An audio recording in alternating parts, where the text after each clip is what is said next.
Tak ada nak invite Nak tahu pasal buah tangan daripada Roy Sa'yan, kena tunggu sampai ujung nanti kita cerita. Dan mesti kita bagi you all dengar, okay? Okay.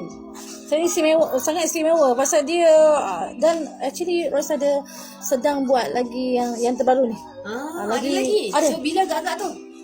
Siapnya? Tuan tahu tahun. kasih lega sikit dengan jiwa anak mereka ni. So nanti kita tahu ada satu lagi. Ni tapi kisah benar yang berlaku. Penulisannya Kak? Ya, sepenuhnya. Okey, nanti cerita. Ya.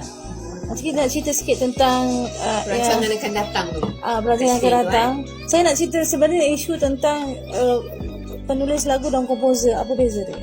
Penulis Ada orang lagu dan confused. komposer. Ya, saya nak Yang tanya ubah lagu. penulis lagu penulis lagu dengan komposer. Apa beza dia? Tulis lirik dengan gubah melodi lah.